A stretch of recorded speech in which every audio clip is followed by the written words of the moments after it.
పలావ్ అయితే రెడీ అయిపోయిందండి. ఎంత బాగా కుక్ అయిందో చూడండి. నార్మల్ రైస్తో చేస్తేనే ఎంత మంచిగా కుక్ అయిందో చూడండి.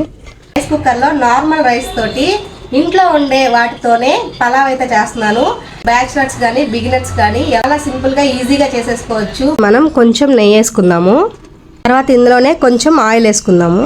ఇందులోనే మనము బిర్యానీకి సంబంధించిన ఐటమ్స్ అన్నీ వేసేసుకుందాము.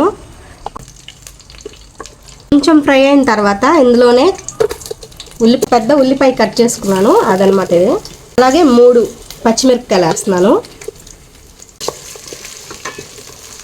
మనం రైస్ కుక్కర్లో ఇలా ఫ్రై చేసేటప్పుడు ఆ రైస్ కుక్కర్ బటన్ అయితే పడిపోతూ ఉంటుంది. మళ్ళీ మనం ఆన్ చేసుకొని ప్రాసెస్ అయితే కంటిన్యూ చేసుకోవచ్చు. ఏం ప్రాబ్లం అయితే ఏమి ఉండదండి. ఇది మూత పెట్టి కొద్దిసేపు మగ్గనిద్దాము.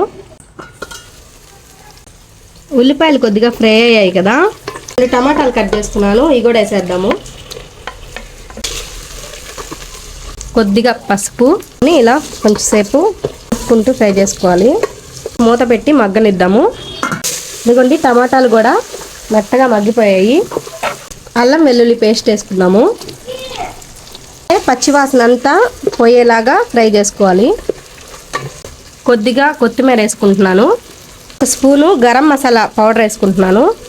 దీన్ని కూడా బాగా కలుపుకోవాలి. ఇలాగా అరగంట ముందే నానబెట్టుకున్నానండి. బియ్యం నార్మల్ బియ్యం ఇవి వేసేసుకుంటున్నాను.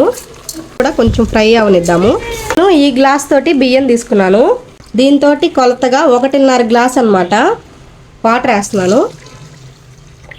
అంటే 1 గ్లాస్ బియ్యానికి 1.5 గ్లాసు వాటర్ అంటే 4 గ్లాసులు పోస్తున్నాను అనమాట వాటర్. నేను ఆ గ్లాస్ తోటి 2.5 గ్లాసు బియ్యం వేసుకున్నాను. అందుకని చెప్పి 4 గ్లాసులు వాటర్ అయితే పోసాను. ఇప్పుడు వాటర్ అంతా పోసేసిన తర్వాత ఒక్కసారి ఇలా కలుపుకుందాము. ఇందులోనే ఇప్పుడు మనము మన టేస్ట్కి తగ్గట్టుగా సాల్ట్ వేసుకుందాము. దీన్ని మూత పెట్టేసి మనం కుక్ అవనిద్దాము. ఇదిగోండి చూడండి, పలావ్ అయితే రెడీ అయిపోయిందండి. ఎంత బాగా కుక్ అయిందో చూడండి. స్మెల్ కూడా సూపర్గా వస్తుంది. నార్మల్ రైస్తో చేస్తే ఎంత మంచిగా వచ్చిందంటే కుక్కర్లో చాలా ఈజీ, సింపుల్గా చేసుకోవచ్చు. వంట రాని వాళ్ళు కూడా చాలా ఈజీగా చేసుకోవచ్చు. మీరు కూడా తప్పకుండా ట్రై చేసి కామెంట్స్లో మీకు ఎలా వచ్చిందో నాకు కామెంట్ చేయండి. ఇప్పుడే చేశాను బంగాళదుంప